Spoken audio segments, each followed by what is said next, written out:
one quick Thanksgiving question before we get to tonight. And I don't know, because my brother-in-law deep fried a turkey one time, and it didn't turn out.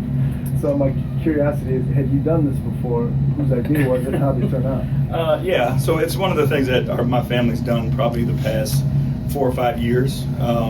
Is I'll deep fry one turkey and then smoke another turkey. Typically, Thanksgiving is a big family gathering, so we have a ton of people over at the house. And I mean, you got to be careful. But once you kind of get the hang of it, it's hard to mess it up, because even if you overcook it, the skin gets a little burnt, but it's still really good if you season it right. That's it for that. We just talked with Rick Carlisle. He said, in a lot of ways, you guys are like where they were last year, where you win your first 2 games in the Cup, and then it becomes real. He says, I expect these guys to be loaded up, and it'll mean something to them tonight. What is at stake for you guys tonight, knowing that if you take care of business, what it sets up for you? I think our guys are into it. Like Rick said, like they understand, what's at stake, and the fun part about it is, it gives you that extra incentive, and it's a great opportunity for our guys, young guys in particular, who haven't had many meaningful basketball games in this league. So it gives them an opportunity to feel, what it's like when something is on the line, to understand that pressure, to understand the importance and value in every single possession, not wasting possessions offensively with turnovers, trying not to give teams extra opportunities on the glass, like understanding how important winning, the possession battle is, free throws, all those things that, screens, the details of everything. Those are all heightened a little bit more in games like tonight. So it's a great experience for our guys. JB, are there any updates you can share on Cade and Tobias? I will not share updates with you.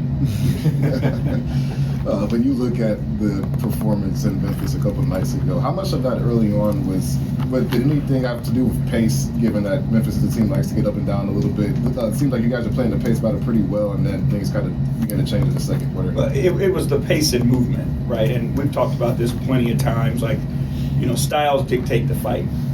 And we did not dictate the style of that fight. We got ourselves caught up because I think early on in the first quarter things were going really well for us and it was coming pretty easy. But that's just not who we are, right? And that's who they are, and they were able to sustain it for 4 quarters, and we struggled with that. So, we have to do a better job of making sure, no matter the circumstances, we continue to, play in our identity and not try to get caught up in other teams. How's Jaden grown this year? Obviously, he's a Purdue guy. Obviously his numbers were a whole lot better across the board. What did you see from when you first got a hold of him, and how have you seen him just grow and evolve physically? I think he's simplified the game. The reads that he's making are clear reads. He's understanding the pattern of how teams defend him and what his options are.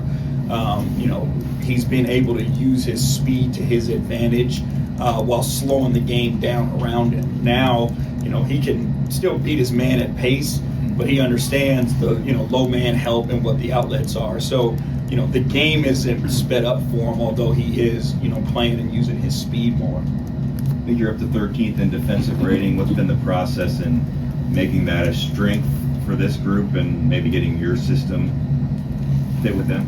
It's for us, when you're starting a foundation of something, you have to hang your hat on something, right? And the most important thing as you look at these is the defensive end of the floor.